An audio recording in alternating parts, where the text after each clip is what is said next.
이 시간 말씀 요한복음 19장 17절에서 22절까지의 말씀입니다.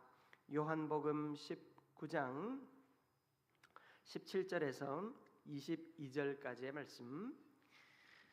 그들이 예수를 맡음에 예수께서 자기의 십자가를 지시고 해골, 히브리 말로 골고다이라 하는 곳에 나가시니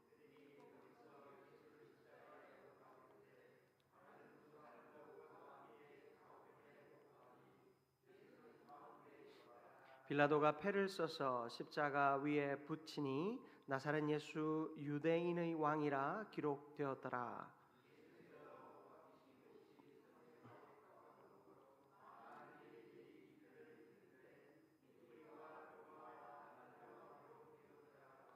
유대인의 대제사장들이 빌라도에게 이르되 유대인의 왕이라 쓰지 말고 자칭 유대인의 왕이라 쓰라 하니 내가 쓸 것을 썼다 하니라. 아멘. 할렐루야. 아멘. 우리 서로 바라보면서 한번 인사 나눴으면 좋겠습니다. 주님의 이름으로 사랑합니다. 네. 우리 하나님께서 우리 가운데 또 은혜 주셔서 또 귀한 예배 자리로 나오게 하여 주셨습니다. 추운 겨울 마음이 움츠러들 텐데 또 그럴수록 더욱 하나님 의지하고 또 하나님께서 허락하시는 은혜를 기쁨으로 다 누리는 우리 모두가 되기를 주님의 이름으로 축복합니다. 역사의 현장들을 바라보면 특히 이 왕의 즉위식은 화려한 궁전과 또 금은 보화로 둘러싸인 의자 위에서 진행됩니다. 하지만 이 인류의 역사에서 가장 위대한 왕의 즉위식은 지금까지 어떤 왕도 경험하지 못한 자리에서 이루어졌습니다. 나무 십자가, 가시관, 조롱, 피와 수치. 바로 그 자리에서 예수님은 유대인의 왕으로 선포되셨습니다. 오늘 본문은 예수님이 어떻게 십자가를 지셨는지, 그리고 그 십자가 위에 새겨진 글이 무엇을 의미하는지를 보여주고 계십니다. 이 말씀은 믿음의 사람들에게 참된 왕은 어디에서 드러나는가, 참된 왕은 어디에 계신가를 깊이 깨닫게 합니다. 오늘 이 자리에 모인 저와 여러분이 이 십자가 위에 달리신 왕 되신 예수 그리스도를 바라보며 우리의 참된 주인이시오 생명의 왕을 찾는 은혜가 있기를 주님의 이름으로 축복합니다. 첫 번째로 우리가 살펴볼 것은 예수님은 스스로 십자가를 지신 참된 왕이시다라는 사실입니다. 요한복음은 이렇게 기록합니다. 여러분 17절 말씀을 한번 보십시오.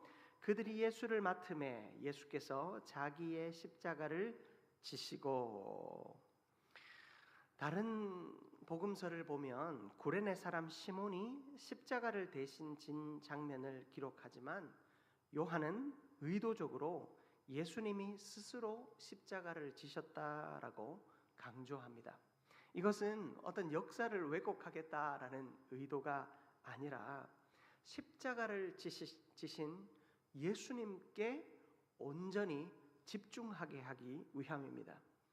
예수님은 억지로 끌려가는 죄수가 아니었습니다. 스스로 속죄 제물이 되기 위해 나아가는 참된 왕이시기 때문입니다. 십자가는 패배의 상징이 아니라 참된 왕권이 세워지는 아주 치열하고 맹렬한 영적인 전쟁터였기 때문입니다. 요한복음 10장 18절 말씀을 제가 읽어드릴게요. 이를 내게서 빼앗는 자가 있는 것이 아니라 내가 스스로 버리노라.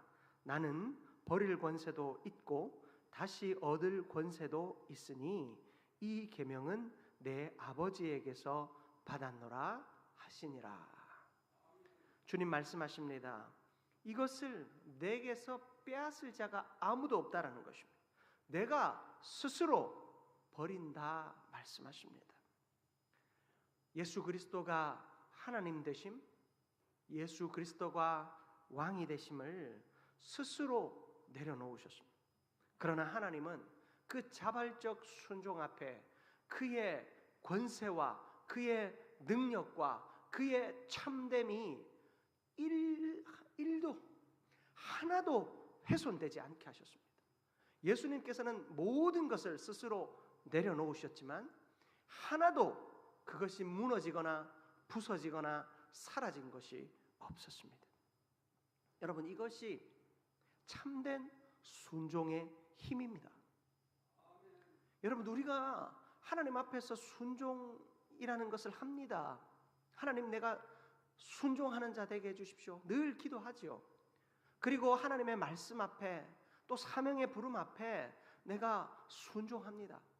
그러나 여러분, 우리의 참된 순종의 진짜 모습은, 그리고 그 순종의 진정한 열매는 내가 무언가를 잃어버리는 것이 아니라 하나님이 완벽하게 나를 만드시는, 하나님이 하나님의 백성으로서, 하나님의 자녀로서, 하나님의 거룩한 청지기로서 나를 가장 완전하게 사용하시는 그 하나님의 뜻과 일하심에 우리의 순종이 자리하고 있어야 합니다.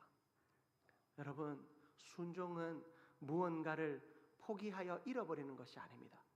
순종은요, 완전히 포기함으로 완전한 것을 얻는 것입니다. 순종은요, 나 자신을 완전히 포기함으로 완전한 나 자신을 다시 얻는 것입니다. 그리스도인이라면 하나님의 그 부르심 앞에 이것저것 계산하며 순종하는 인생이 아니라, 하나님, 나를 온전히 내어드리오니 나를 받아 주옵소서. 그렇게 나를 내어드릴 때 하나님은 진정한 나를 살아있게 하신다니까요. 예수 그리스도의 완전한 순종이 그를 완전한 왕이 되게 하셨습니다. 그가 누군가가 빼앗아가서 순종하는 것이 아니라 누군가 무릎을 쳐서 꿇게 하여 이루어진 순종이 아니라 아무도 빼앗을 수 없는 그 순종을 오로지 스스로의 권세로, 온전한 스스로의 모습으로 하나님 앞에 내어드렸습니다. 예수님은 자발적인 순종으로 십자가를 지셨습니다. 성도도 억지의 순종이 아닌 주님을 사랑하기에 기꺼이 나를 내어드리는 순종이 있어야 하겠습니다. 이러한 순종의 삶을 살아감으로 참되신 왕 예수 그리스도의 거룩한 능력을, 그 생명의 사랑을 온전히 맛보게 되는 우리 모두가 되기를 주님의 이름으로 축복합니다.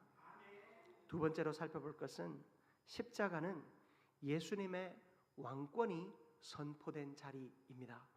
빌라도는 명패에 이렇게 씁니다. 여러분 19절을 보십시오. 나사렛 예수 유대인의 왕. 나사렛 예수라는 것은, 당시에는 유대인들은 성이 없었어요. 여러분, 저는 김형권이고 뭐 김아무개, 이아무개 하지만 유대인들에게는 성이 따로 없었어요.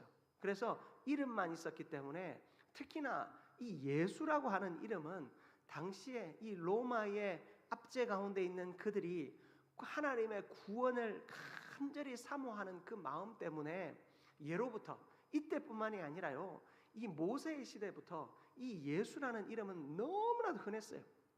뭐 저희 아이 이름도 놀이공원에서 부르면 대체로 한 5명 정도는 다 쳐다봐요. 그 정도로 흔한 이름인데, 이 예수라는 이름은요, 당시의 마을에도, 조그마한 마을에도 예수야 하면 다 쳐다볼 정도로 흔한 이름이었어요. 여러분 잘 아시는 여호수아, 호세아 다 같은 말입니다. 다 예수라는 말이에요. 그래서 이 우리의 구원자, 하나님이 우리의 구원자 되신다라고 하는 그 구원이라는 이름의 뜻을 가진 이 예수라는 이름이 너무 흔했어요. 그래서 자신의 출신지, 뭐 마리아 하면 막달라 지역에서 난 마리아, 출신 지역을 이름 앞에 붙이는 습관들이 있었습니다. 아니면 그 아버지의 이름을 붙인다든지, 바 예수 하면 예수의 아들, 이런 뜻이거든요. 아무튼 이들은 나사렛 예수라고 하는 것은 그럼 예수님이 나사렛에 한정되어진 존재라고 얘기했나? 그런 것이 아니라 구별하기 위해서, 다른 예수와 구별하기 위해서 나사렛이라는 것이 붙었습니다. 방점은 어디에 있는가? 유대인의 왕. 빌라도는 예수님을 유대인의 왕이라고 이름을 붙였습니다. 그리고 이 글을 히브리어와 라틴어와 헬라어로 기록합니다. 이들의 이름이 이렇게 다양하게 그 예수의 이 유대인의 왕 되심을 다양한 말로 적어놓은 것이 뭡니까? 그 자리에는 지금 유대인만 있는 것도 아니라는 것입니다. 로마인도 있었습니다.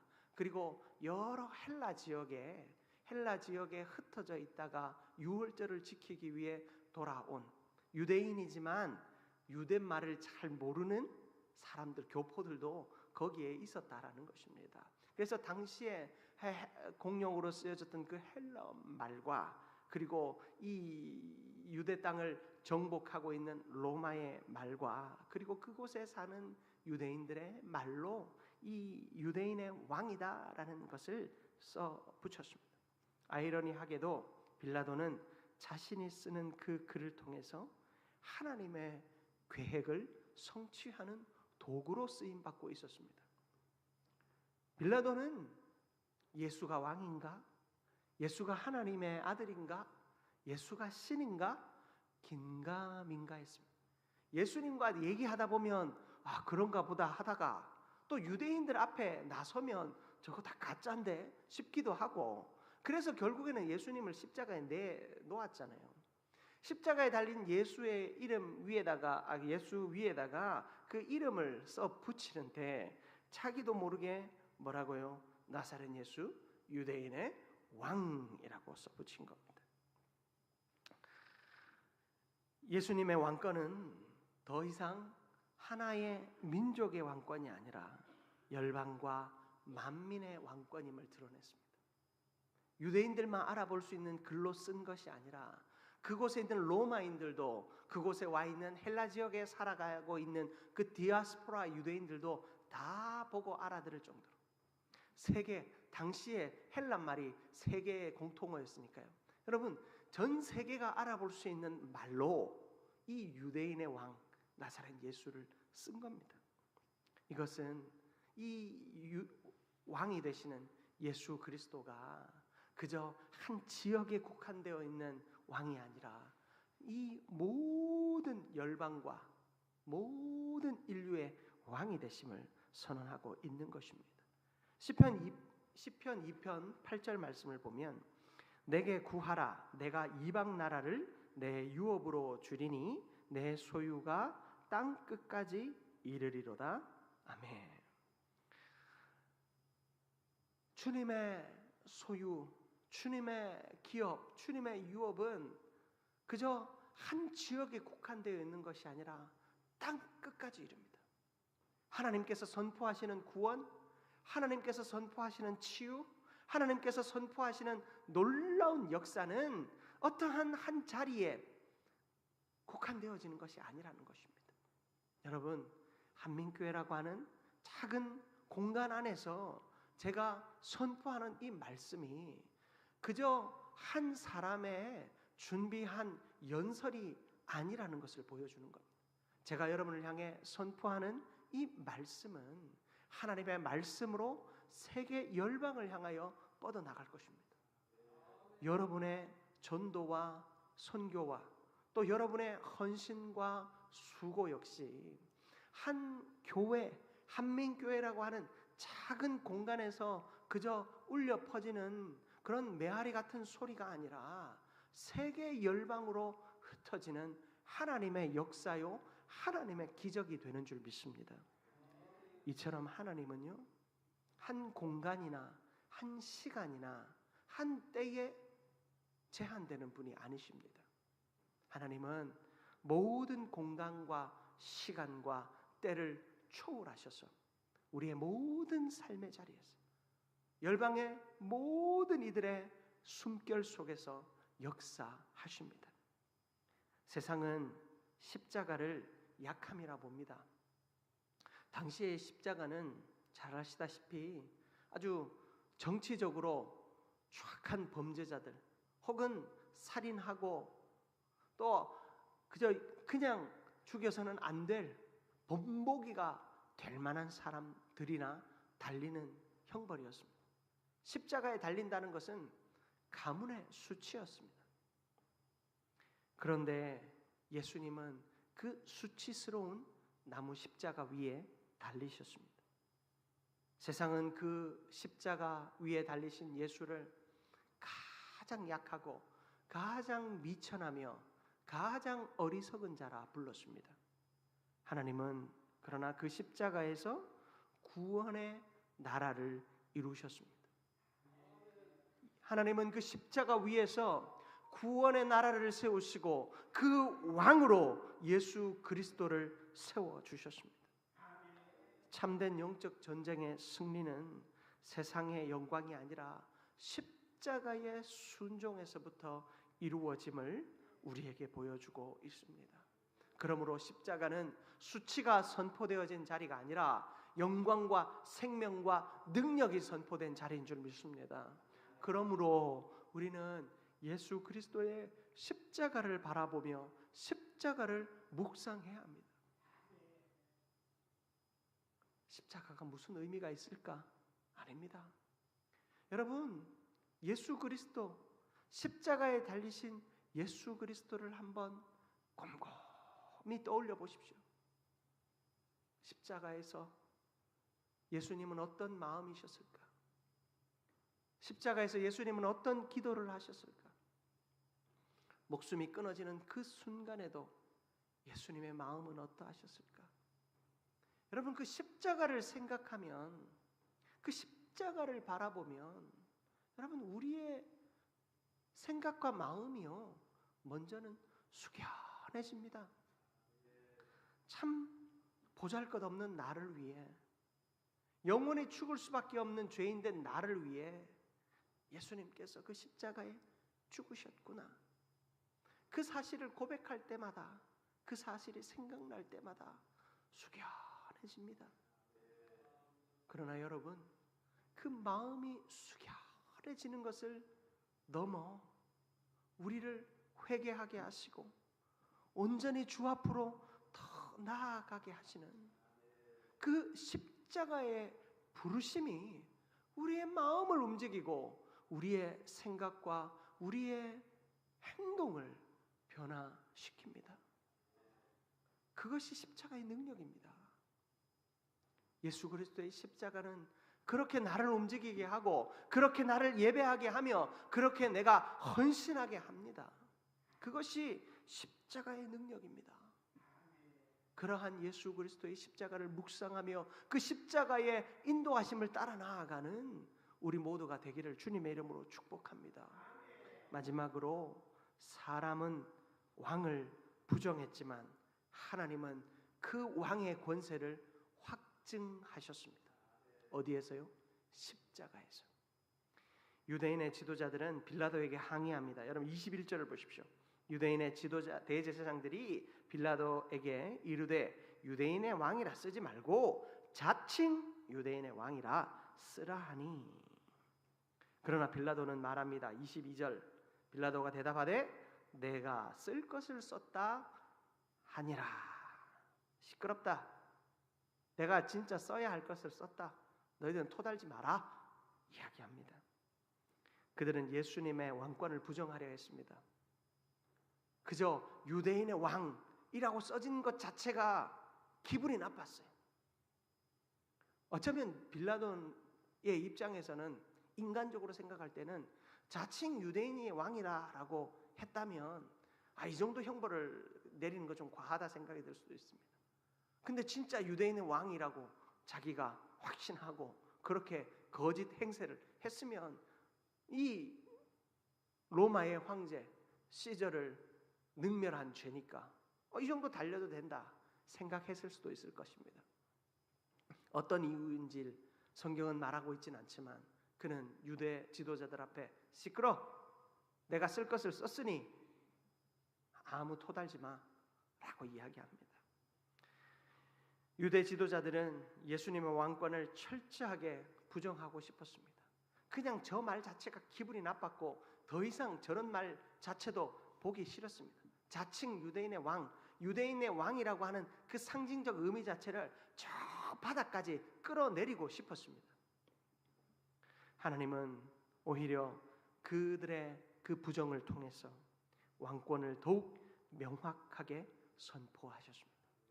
그들이 부정하면 부정할수록 더욱 선명하게 예수 그리스도가 유대인의 왕임을, 그리고 이 열방의 왕임을 나타내 보여주셨습니다. 사람의 부정과 사람의 조롱과 사람의 죄악은 하나님의 뜻을 결코 막아설 수 없습니다. 오히려 하나님의 뜻을 더 밝히 드러내는 도구가 될 뿐입니다. 세상 사람들이 아무리 교회를 능멸하고 교회를 욕하고 그리스도인들을 비난한다 할지라도 여러분, 그들의 욕과 그들의 능멸과 그들의 비난이 오히려 하나님의 살아계심과 하나님의 이 세상을 사랑하심을 더 드러낼 뿐입니다. 요즘 사람들이 많이 두려워해요. 그리스도인들이 많이 두려워합니다. 세상이 교회를 보는 눈이 달라졌다고, 세상이 교회를 판단하는 그 생각들이 너무 달라졌다고. 옛날에는 교회라고 하면 뭔가 대단하게 받고 뭔가 문제가 있으면 어떻게든 찾아오고 싶은 곳으로 생각을 했는데, 지금은 교회를 거들떠보지도 않고 교회 다니는 사람은 욕할 뿐이고, 그래서 세상이 교회를 생각하는 시선이 달라졌다고 말합니다. 그러나 여러분, 하나님은 그렇게 허술한 분이 아니십니다. 하나님은 그렇게 나약한 분이 아니십니다. 세상이 욕한다고 해서 하나님의 가치가 떨어지는 것도 아닙니다. 여러분, 그런 하나님이라면 우리가 애초부터 왜 믿고 있습니까? 다른 거 더 귀한 거 할 일 많을 텐데.